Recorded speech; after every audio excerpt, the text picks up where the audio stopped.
విశాఖ గాజువాకలోని స్వయంభూ శివాలయంలో వింత ఘటన చోటు చేసుకుంది. గుడిలో ఉన్న మహాశివుడు కుడికన్ను తెరిచి భక్తులకు దర్శనమిస్తున్నాడు. మహాశివుడిపై విభూది పూస్తే కుడికన్ను తెరుస్తున్నాడని ఇక్కడ పంతులు చెబుతున్నారు. అంతేకాదు ఇక్కడ ఒక పాముల పుట్ట ఉందని, ఈ పుట్టలో నుండి నాగలోకానికి దారి ఉందని భక్తులు విశ్వసిస్తున్నారు. విజయనగరం జిల్లా బొండపల్లి మండలంలో లారీ బీభత్సం సృష్టించింది. ఏకంగా ఓ ఇంట్లోకి ట్యాంకర్ లారీ దూసుకెళ్లింది. అయితే ప్రమాదాన్ని గుర్తించిన నివాసితులు భయంతో బయటకు పరుగులు తీశారు. ఈ ఘటనలో 2 ఇళ్లు ధ్వంసం అయ్యాయని బాధితులు వాపోయారు. అయితే ఎవరికీ ఎటువంటి ప్రమాదం జరగలేదని స్థానికులు తెలిపారు. పల్నాడు జిల్లాలోని మార్కెట్ యార్డులను పరిరక్షించాలని ఎంపీ శ్రీకృష్ణదేవరాయలు అన్నారు.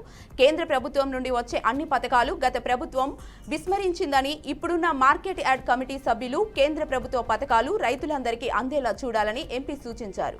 మంత్రి అచ్చెన్నాయుడు దీనిని గమనించి నియోజకవర్గంలో ఉండే కనీసం కొన్ని మార్కెట్ యార్డులలో మిర్చిని కొనుగోలు చేసే విధంగా రైతులకు సహకరించాలన్నారు. అమెరికా ఉపాధ్యక్షుడు జేడీ వాన్స్ తన కుటుంబంతో కలిసి భారత పర్యటనకు వచ్చారు. ఈ రోజు ఉదయం వారి విమానం ఢిల్లీలోని పాలం టెక్నికల్ ఏరియాలో ల్యాండ్ అయింది. అక్కడ వారికి ఘన స్వాగతం లభించింది. ఈ సందర్భంగా అమెరికా ఉపాధ్యక్షుడి పిల్లల వస్త్రధారణ ప్రత్యేక ఆకర్షణగా నిలిచింది. వారి 2 కుమారులు, కూతురు భారతీయ సంప్రదాయ దుస్తుల్లో కనిపించారు. భారతీయ సంప్రదాయం ఉట్టిపడేలా కుమారులు 2 కుర్తా పైజామా ధరించగా, కూతురు అనార్కలి స్టైల్లో రూపొందించిన ఫుల్ లెంత్ డ్రెస్సులో కనిపించింది. భారత ఎన్నికల సంఘం పనితీరుపై లోక్సభ ప్రతిపక్ష నేత కాంగ్రెస్ ఎంపీ రాహుల్ గాంధీ తీవ్ర ఆరోపణలు చేశారు. ఈసీఐ రాజీ పడిందని, ఎన్నికల నిర్వహణ వ్యవస్థలో స్పష్టమైన లోపాలు కనిపిస్తున్నాయని వ్యాఖ్యానించారు. ఈ వ్యాఖ్యలు రాజకీయంగా తీవ్ర దుమారం రేపాయి. మహారాష్ట్ర అసెంబ్లీ ఎన్నికల సందర్భంగా చోటు చేసుకున్న ఓటింగ్ సరళిని రాహుల్ గాంధీ ఉదాహరణగా చూపించారు. స్థానిక సంస్థల ఎమ్మెల్సీ ఎన్నికల్లో బీజేపీని ఓడించేందుకు కాంగ్రెస్, బీఆర్ఎస్ పార్టీలు కలిసి పనిచేస్తున్నాయని కేంద్ర మంత్రి కిషన్ రెడ్డి ఆరోపించారు. అధికార, ప్రతిపక్ష పార్టీలు కావాలనే ఎమ్మెల్సీ ఎన్నికలకు దూరంగా ఉన్నాయని అన్నారు. ఈ 2 పార్టీలు మజ్లిస్ పార్టీకి అండగా నిలుస్తున్నాయని విమర్శించారు. మజ్లిస్ పార్టీకి మద్దతు ఇవ్వడానికి ప్రజలు బీఆర్ఎస్ పార్టీకి ఓట్లు వేయలేదని గుర్తుంచుకోవాలని హితవు పలికారు.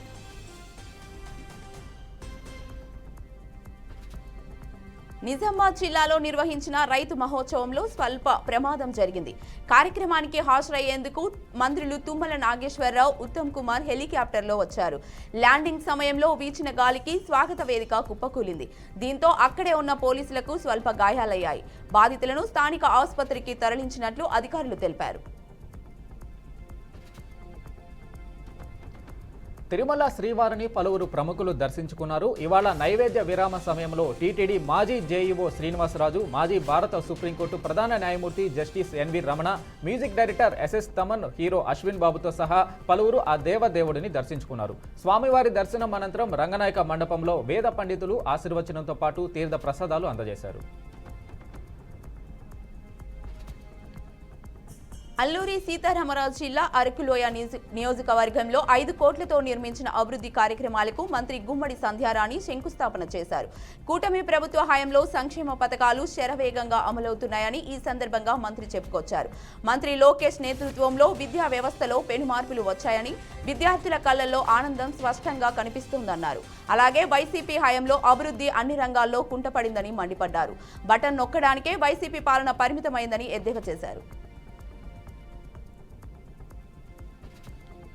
కాకినాడ జిల్లాలో అమానుష ఘటన చోటు చేసుకుంది. తన భార్య నీలిమ పట్ల మల్లేశ్వరరావు అనే వ్యక్తి అసభ్యకరంగా ప్రవర్తించాడని, ఆ విషయాన్ని అడిగినందుకు తమను కులం నుంచి వెలివేశారని చంటి అనే బాధితుడు వాపోయాడు.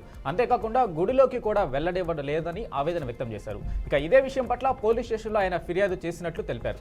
అయితే ఫిర్యాదు చేసినందుకు 80,000 రూపాయలు కట్టాలని అంటున్నారని బాధితుడు ఆరోపించారు. ఈ విషయాన్ని సంబంధిత అధికారులు పట్టించుకొని తమకు న్యాయం చేయాలని బాధితుడు కోరుతున్నాడు. బీఆర్ఎస్ వర్కింగ్ ప్రెసిడెంట్ కేటీఆర్ కు హైకోర్టులో భారీ ఊరట లభించింది. ఆయనపై నిర్మల్ జిల్లా ఖానాపూర్ పరిధిలోని ఉట్నూర్ పోలీస్ స్టేషన్లో నమోదైన కేసును ధర్మాసనం విచారించింది. వాదోపవాదాల అనంతరం ఇవాళ కేసును కొట్టివేస్తూ తుది తీర్పును వెలువరించింది. శంకర్ విలాస్ బ్రిడ్జి నిర్మాణంలో బాధితులకు నష్టపరిహారం చెక్కులను కేంద్ర సహాయ మంత్రి పెమ్మసాని చంద్రశేఖర్ పంపిణీ చేశారు. 21 మందికి 70 లక్షల నష్టపరిహారం అందించామని, టీడీఆర్ బాండ్లు కూడా త్వరలోనే ఇస్తామని కేంద్ర మంత్రి తెలిపారు. ఇక మిగిలిన వారు కూడా ప్రభుత్వానికి సహకరించి నష్టపరిహారం తీసుకోవాలని సూచించారు. కూటమి నేతలు తమ స్వంత ప్రాజెక్టులాగా 1కి 4 సార్లు చర్చించి నిర్మిస్తున్నామని, దయచేసి ఎవరూ అడ్డుపడకండి అంటూ ఆయన అన్నారు. బీజేపీ ఎంపీ నిషికాంత్ దూబేపై మంత్రి పొన్నం ప్రభాకర్ సంచలన వ్యాఖ్యలు చేశారు. ఎంపీ నిషికాంత్ను పార్టీ నుంచి శాశ్వత బహిష్కరణ చేసి క్రిమినల్ చర్యలు తీసుకోవాలని మంత్రి డిమాండ్ చేశారు. రాజ్యాంగబద్ధమైన పదవుల్లో సేవలు అందించిన వారి మీద ఇష్టానుసారంగా విద్వేషాలు రెచ్చగొట్టే విధంగా అతను వ్యవహరిస్తున్నాడని పొన్నం మండిపడ్డారు. వెంటనే ప్రధాని మోదీ ఎంపీ నిషికాంత్ దూబేపై కఠిన చర్యలు తీసుకోవాలన్నారు. మెదక్ జిల్లా నాగులపల్లి గ్రామ శివారులో విషాదం చోటు చేసుకుంది. ఓ తల్లి తన 2 పిల్లలతో కలిసి పానపల్లి చెక్ డ్యాం హల్దీవాగులో దూకి ఆత్మహత్య చేసుకుంది. ప్రమాదాన్ని గమనించిన స్థానికులు తల్లిని కాపాడారు. కానీ 2 పసిపిల్లలు మాత్రం గల్లంతయ్యారని తెలిపారు. ఘటనా స్థలానికి చేరుకున్న పోలీసులు కేసు నమోదు చేసి దర్యాప్తు చేస్తున్నారు.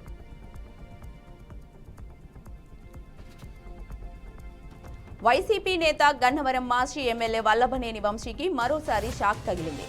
తమ భూమిని బెదిరించి లాక్కున్నారనే ఆరోపణలపై అత్కూరు పోలీస్ స్టేషన్లో వల్లభనేని వంశీపై కేసు నమోదైంది. ఈ క్రమంలో వల్లభనేని ముందస్తు బెయిల్ పిటిషన్పై హైకోర్టులో ఇవాళ విచారణ జరిగింది. భూ అక్రమ రిజిస్ట్రేషన్ కేసులో బెయిల్ ఇవ్వాలని వంశీ పిటిషన్ వేశారు. కౌంటర్ దాఖలు చేయాలని పోలీసులను ఆదేశించారు. కానీ న్యాయస్థానం తదుపరి విచారణను వచ్చే వారానికి వాయిదా వేసింది.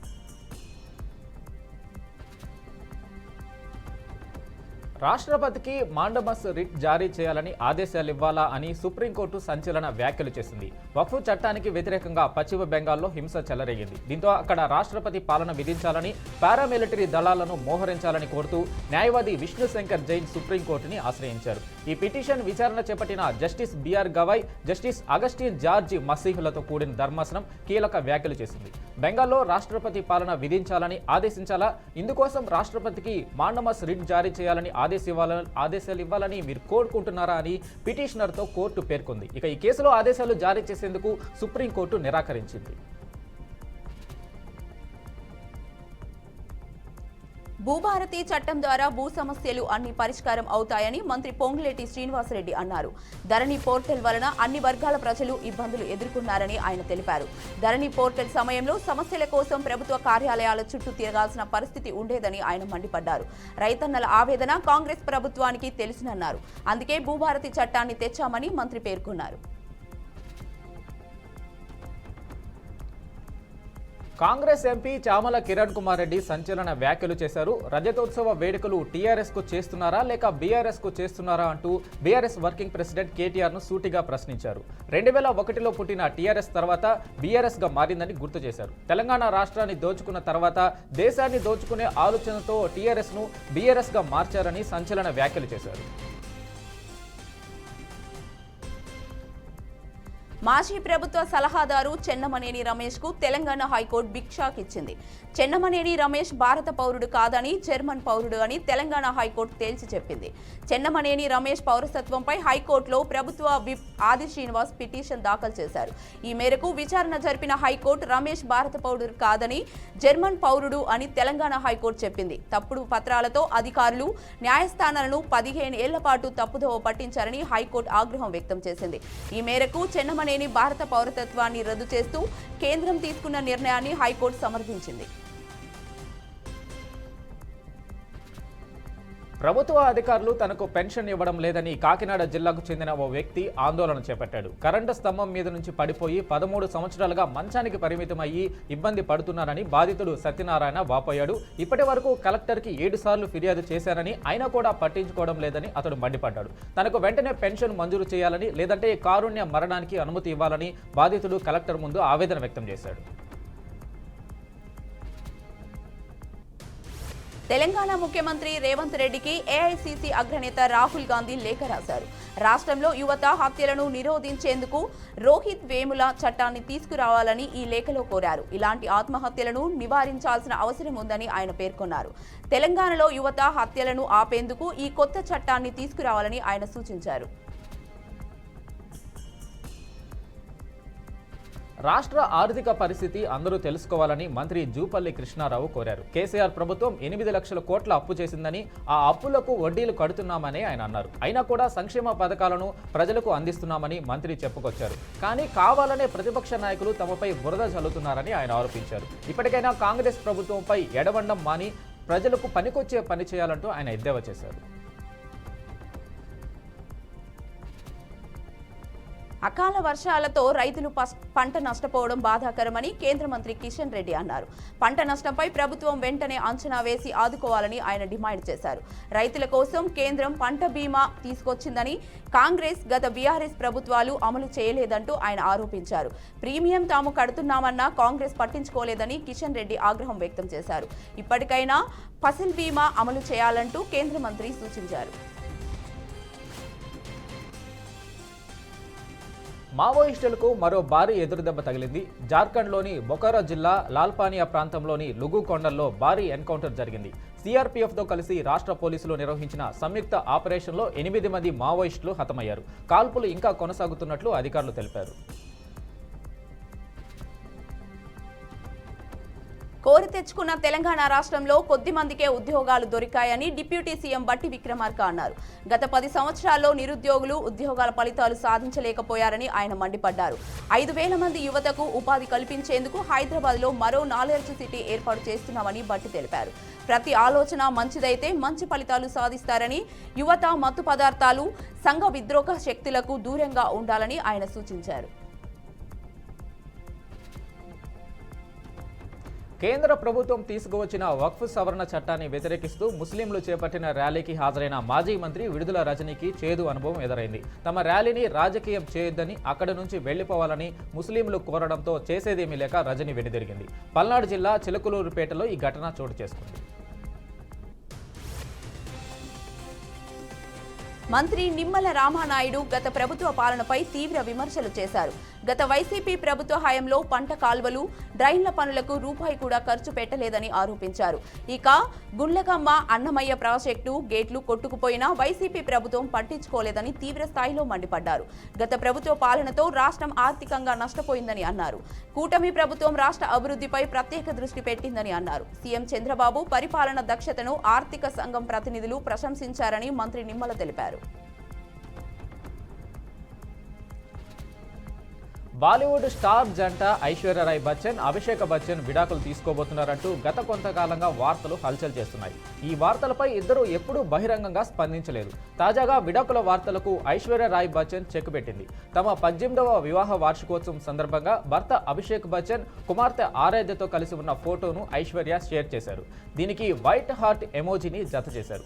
దాదాపు ఏడాది తర్వాత ఆమె తన భర్తతో ఉన్న ఫోటోను షేర్ చేయడం ఇదే తొలిసారి. తాజా పోస్టుతో విడాకుల రూమర్స్ కు చెక్ పెట్టినట్లయింది. రైతులు తీవ్ర ఇబ్బందుల్లో ఉన్నారని మాజీ మంత్రి హరీష్ రావు అన్నారు.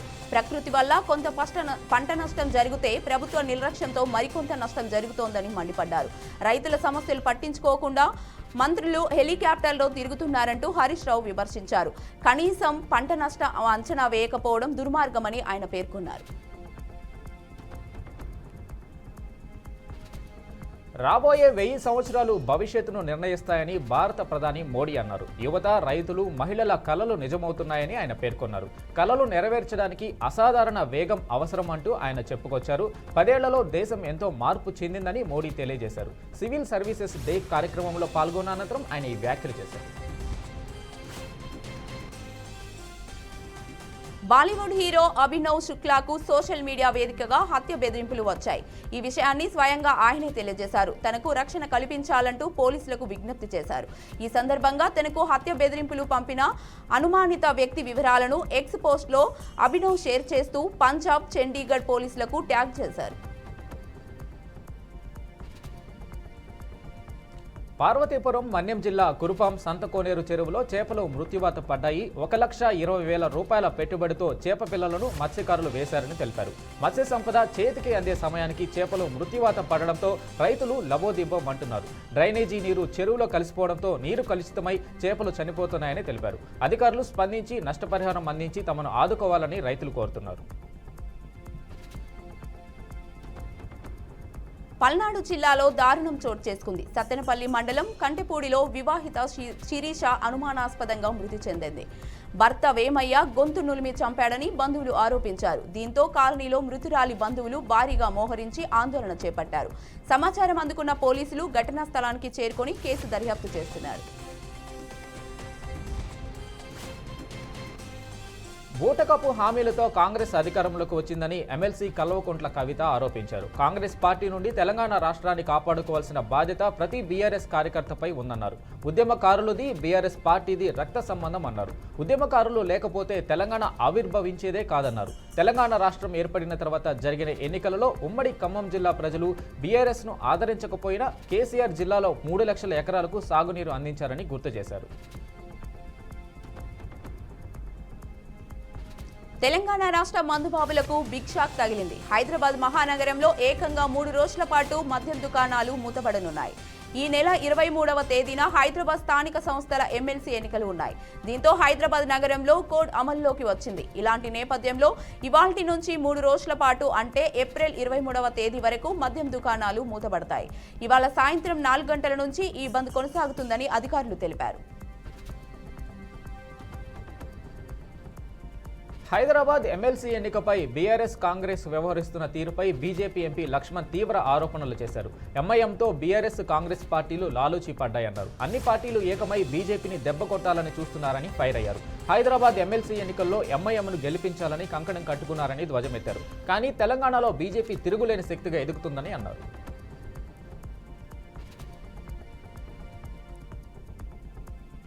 పోప్ ఫ్రాన్సిస్ అనారోగ్యంతో మృతి చెందారు. గత కొంతకాలంగా అనారోగ్యంతో బాధపడుతున్న ఆయన చివరి శ్వాస విడిచినట్లు వాటికన్ సిటీ అధికారికంగా ప్రకటించింది. సోషల్ మీడియా ప్లాట్ఫామ్ ఎక్స్లో పోప్ తన నివాసంలో మరణించారని మాత్రమే వాటికన్ పేర్కొంది. కాగా ఈ విషయాన్ని cardinal Kevin Ferrer apostolic chamber యొక్క కెమోరన్ లెంగో ధృవీకరించారు.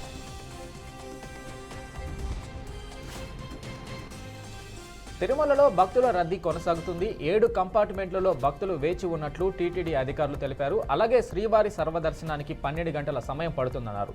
శ్రీవారిని 82,746 మంది భక్తులు దర్శించుకోగా హుండీ ఆదాయం 3,85,00,000 వచ్చినట్లు టీటీడీ ప్రకటించింది. కేంద్ర ప్రభుత్వం ప్రకటించిన పసుపు బోర్డు ఏమైందో స్థానిక బీజేపీ ఎంపీ ధర్మపురి అరవిందే చెప్పాలని మంత్రి ఉత్తమ్ కుమార్ రెడ్డి అన్నారు. పసుపు బోర్డు ఏర్పాటు కేంద్రం నుంచి ఆదేశాలు వచ్చినా పూర్తి స్థాయిలో ఇంకా ఆ పనులు ప్రారంభం కాలేదని కామెంట్ చేశారు. తాను కూడా పసుపు బోర్డు కోసం ఉద్యమంలో పాల్గొన్నానని తెలిపారు. ఇప్పటి వరకు పసుపు బోర్డు ఏమైందో స్థానిక బీజేపీ ఎంపీ ధర్మపురి అరవిందే చెప్పాలని మంత్రి డిమాండ్ చేశారు.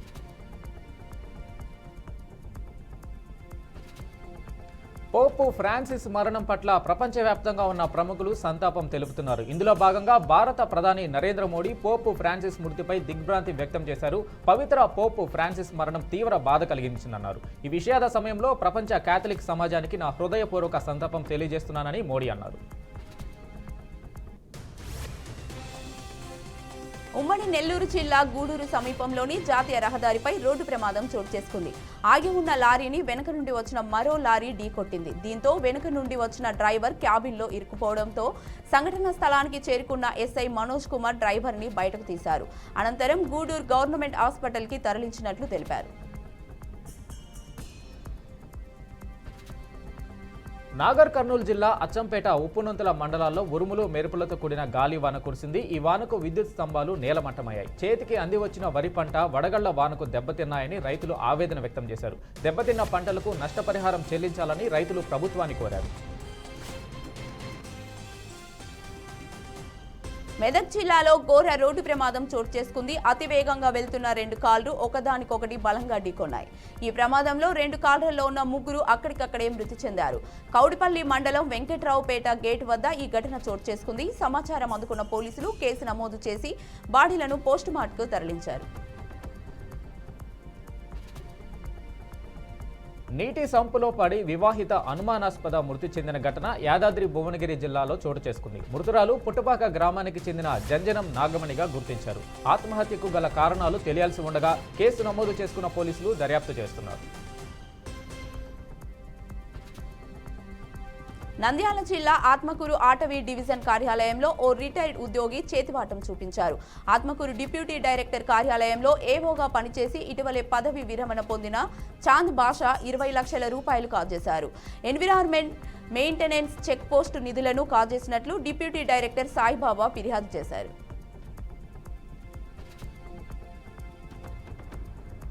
నిర్మల్ జిల్లా ఎక్స్ రోడ్డు వద్ద ప్రమాదం జరిగింది. ఆగి ఉన్న ఎకో స్పోర్ట్ కారు ఇంజిన్లో మంటలు చెలరేగాయి. ఈ ప్రమాదంలో కారు ఇంజిన్ పూర్తిగా దగ్ధమైంది. ఘటనా స్థలానికి చేరుకున్న పోలీసులు కేసు నమోదు చేసుకుని దర్యాప్తు చేస్తున్నట్లు వెల్లడించారు. తెలంగాణలో భారీ వర్షాలు బీభత్సం సృష్టిస్తున్నాయి. సూర్యాపేట జిల్లా నేరేడు చెల్రలో పిడుగుపాటు సంభవించింది. చిల్లేపల్లి వద్ద లారీపై పిడుగుపడింది. దీంతో లారీ పూర్తిగా దగ్ధమైంది. డ్రైవర్, క్లీనర్ ప్రాణాలతో బయటపడ్డారని సమాచారం. కబ్జాదారుల నుంచి ప్రభుత్వ స్థలాన్ని కాపాడేందుకు రెవెన్యూ అధికారులు చర్యలు చేపట్టారు. బంజారాహిల్స్ రోడ్ నెంబర్ 12లోని ఖాళీ స్థలంలో ప్రభుత్వానికి ప్రైవేటు వ్యక్తులకు మధ్య వివాదాలు ఉండడాన్ని కొంతమంది వ్యక్తులు గమనించారు. స్థలాన్ని కాజేయడానికి కన్నేసి ప్రయత్నాలు మొదలుపెట్టారు. అప్రమత్తమైన షేక్పేట మండల రెవెన్యూ అధికారులు స్థలాన్ని కాపాడేందుకు చర్యలు ప్రారంభించారు. ఇటీవల డీజీపీఎస్ సర్వే నిర్వహించి ప్రభుత్వ స్థలానికి హద్దులు నిర్ణయించారు. కర్నూలు జిల్లాలో సురేంద్ర నాయుడు వాల్మీకి మృతదేహానికి టీడీపీ అధ్యక్షులు తిక్కారెడ్డి పలువురు నాయకులతో కలిసి నివాళులు అర్పించారు. సురేంద్ర నాయుడు కుటుంబానికి తాను అండగా ఉంటామని తిక్కారెడ్డి అన్నారు. ఆర్థికంగా, పార్టీ పరంగా అన్ని విధాలుగా ఆదుకుంటామని కుటుంబ సభ్యులకు హామీ ఇచ్చారు. కర్ణాటకలో మాజీ డీజీపీ ఓం ప్రకాష్ అనుమానాస్పద మృతి కలకలం రేపుతుంది. కర్ణాటక డీజీపీగా, ఐజీపీగా పనిచేసి రిటైర్ అయిన ఓం ప్రకాష్ అతని ఇంట్లో శవమై కనిపించారు. రక్తపు మడుగులో మృతదేహాన్ని గుర్తించినట్లు పోలీస్ కమిషనర్ దయానంద ధృవీకరించారు. ఓం ప్రకాష్ను ఆయన భార్య హత్య చేసినట్లు స్థానికులు అనుమానిస్తున్నారు. పోస్టుమార్టం నివేదిక వచ్చిన తర్వాతే మృతికి గల కారణాలు వెల్లడిస్తామని పోలీసులు తెలిపారు.